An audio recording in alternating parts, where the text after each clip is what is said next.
All right, so today we're going to talk about the urinary system. And when you think about the job of the urinary system, you know, we've gone through all the systems of the body now this semester. And, you know, the cardiovascular system is mainly in charge of transporting oxygen, right? And picking up carbon dioxide and delivering it to the lungs, delivering oxygen to the tissues from the lungs.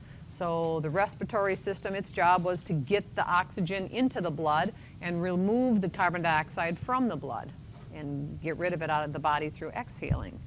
The digestive system, its job was to bring in nutrients, digest those nutrients down to the smallest pieces that can be absorbed into the digestive membrane, the mucosa, and then onto the blood to be delivered to the tissues.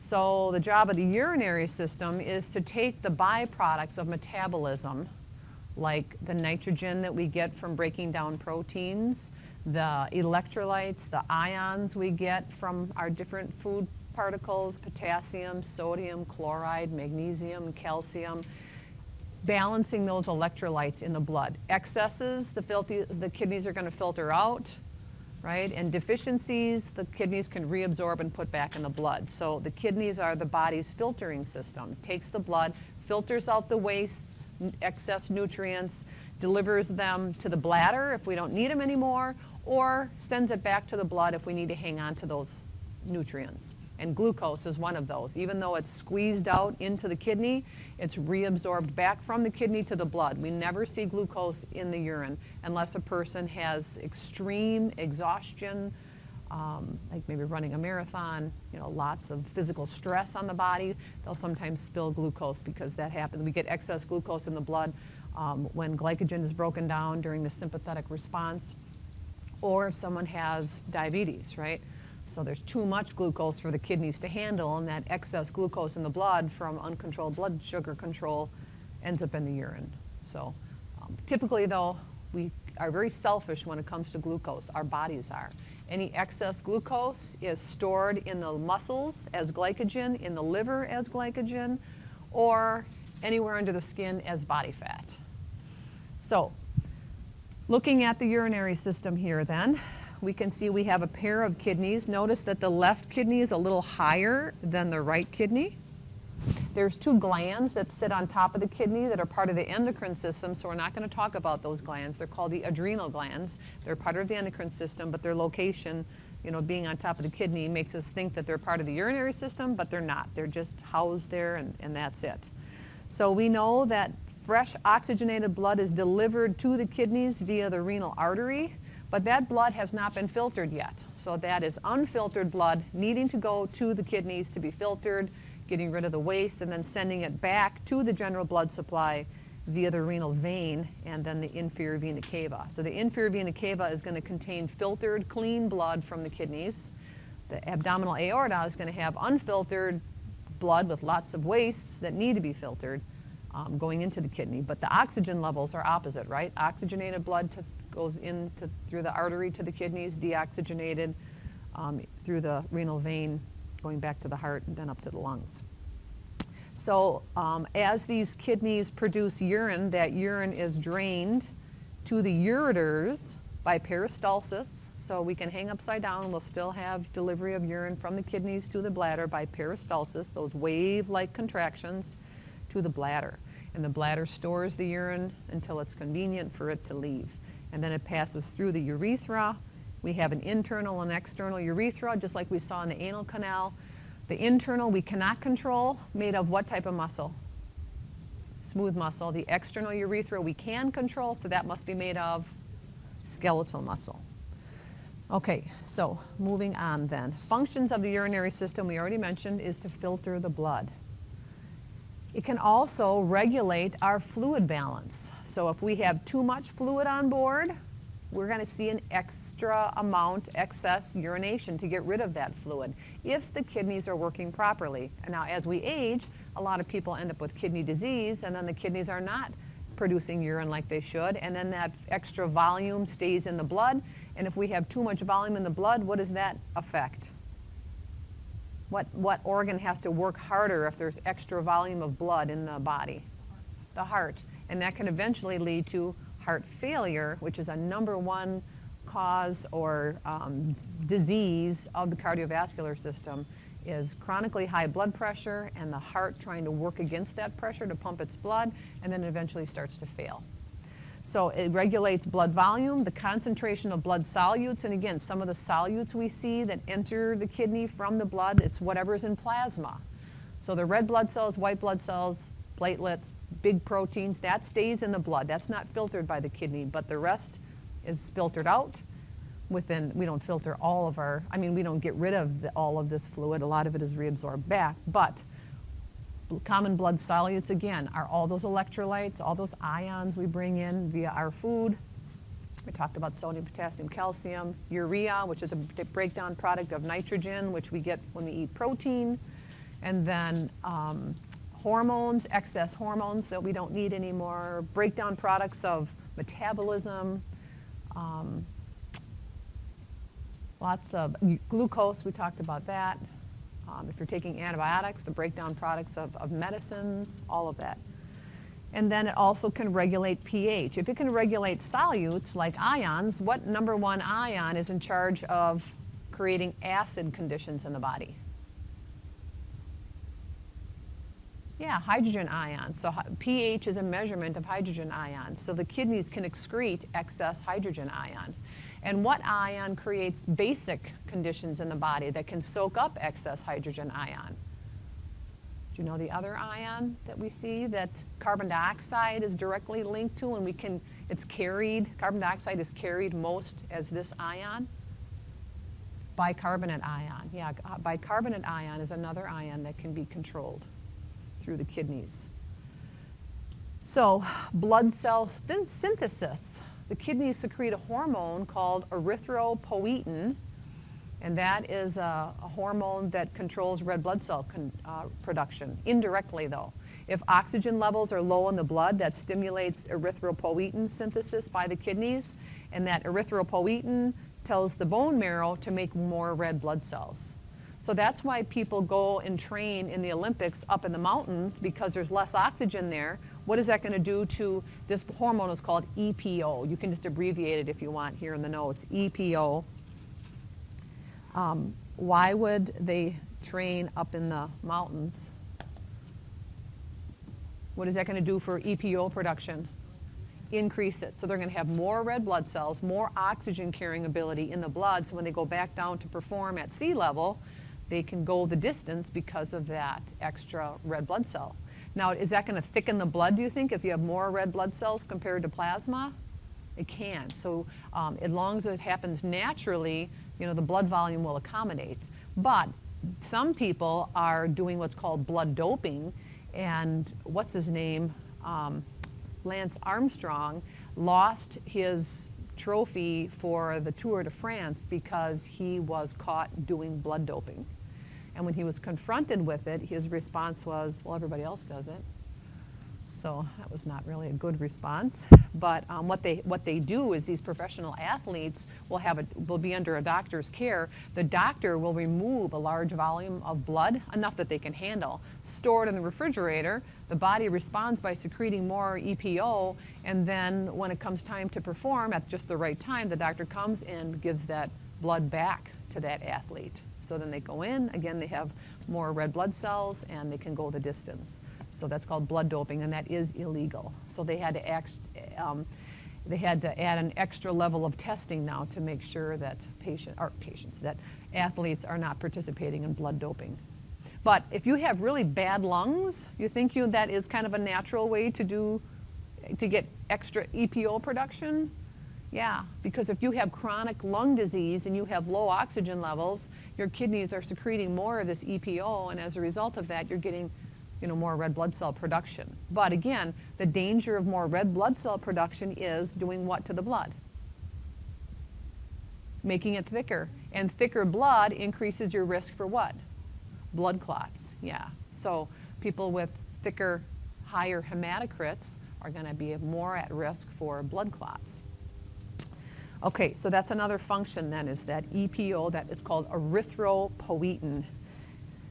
And then synthesis of vitamin D. So when the sun strikes our skin, we talked about UV light starts vitamin D production in the skin.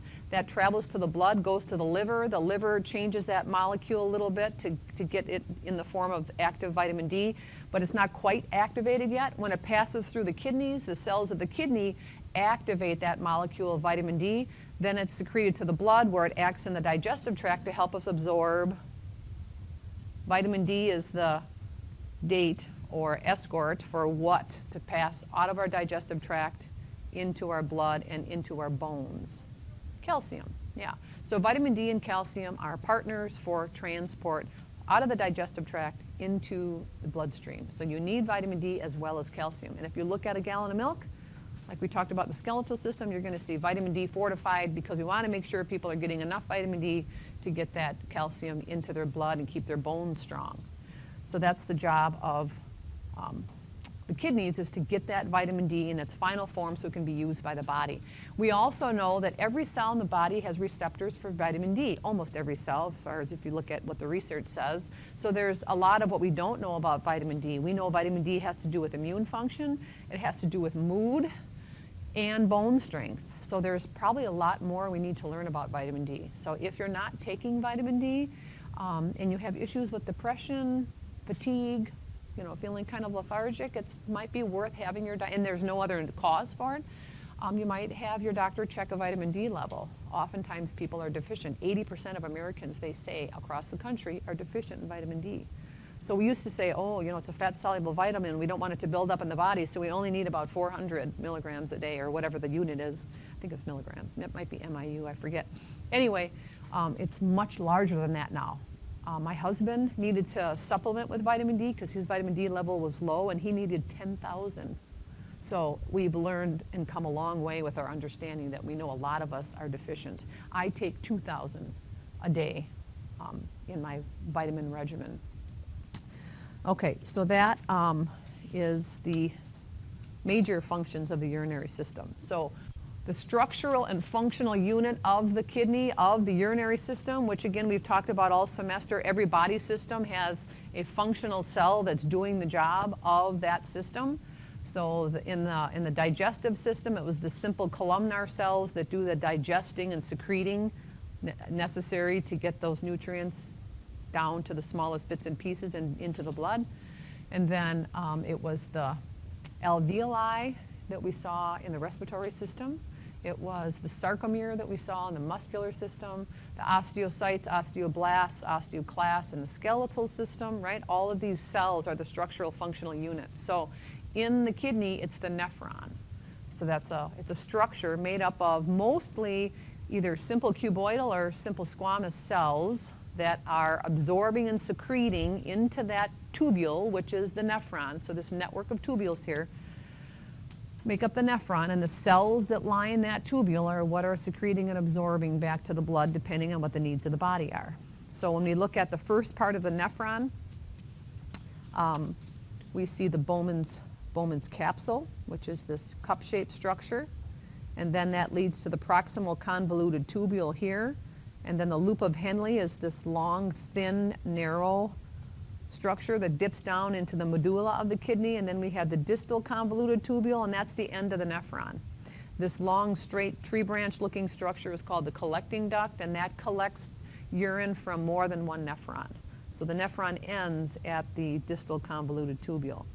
But if we look at what happens here along the nephron, we can see that up here in the proximal convoluted tubule, we see absorption is reabsorption. So what was filtered out here into Bowman's capsule is taken right back to the blood at the proximal convoluted tubule. So most reabsorption of whatever's filtered out into the kidney is taken back to the blood, reabsorbed by this tubule, sent back to the blood in the proximal convoluted tubule.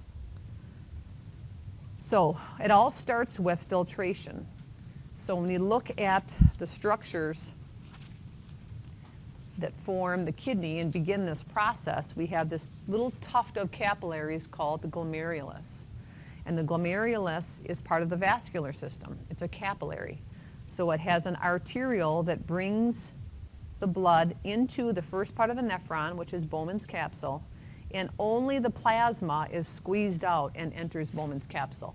So it's kind of like when you're making macaroni and cheese, right? You boil up the noodles, Not everybody uses a colander. Some people just use the lid of the pot to drain the water. But let's say you used a colander or a sieve and you put that inside your sink. So you pour the noodles in there and the water falls through and goes down the sink, right? Well, the noodles would represent anything solid or large in the blood. So white blood cells, red blood cells, platelets, proteins. That's what stays in the blood. So think of your sieve or colander like the glomerulus. It's leaky. Anything small can squeeze right out. It's not selective, so that's why I put non-selective. Filtration is just a squeeze of whatever comes out of that glomerulus enters Bowman's capsule if it can fit through the pores of the glomerulus. So small things like ions and sugars and all that. Now we don't want to lose that, right? So this is non-selective. We have to work hard to get some of that stuff back into the blood. So we have transporters throughout the nephron that are going to deliver some of this stuff right back to the blood. So it should not be in the urine.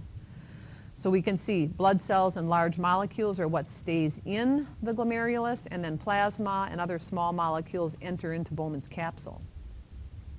So what determines the flow of what leaves glomerulus, so here's the glomerulus, what determines what leaves or stays in are pressures.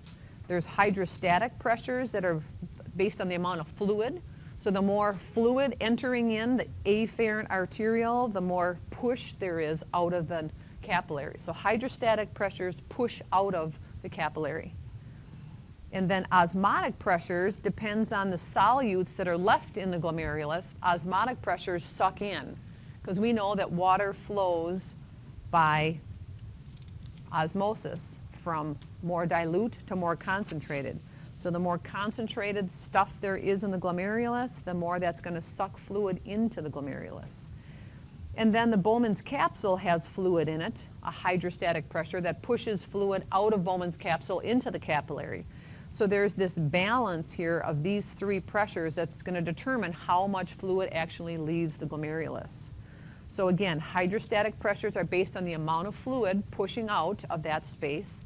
So that's why we can see the arrow pushing out of the glomerulus here. And then osmotic pressures are based on the amount of solute in the space, and they always suck fluid into that space, so that's why the arrow is going into glomerulus. This is an osmotic pressure. And then the hydrostatic pressure, it says CS, which means Bowman's capsule, or capsular space. And that's, again, amount of fluid here. But there's not a lot of fluid in Bowman's capsule, so look at the numbers here. It's only 15. The force of pressure acting into the capillary or the glomerulus is much smaller compared to the pressure acting out. Because what determines the pressure of fluid going into the glomerulus? What major factor that we go to the doctor, they measure it every time we go? Blood pressure. Yeah, so the higher the blood pressure, the more pressure of filtration in the glomerulus. So can you see why blood pressure would be hard on the kidneys? Because that glomerulus is very delicate. It's made up of simple squamous epithelium. If we have too much pressure, it damages those kidneys, damages that glomerulus. So we'll pick up next time and talk about some of the processes that occur along the nephron.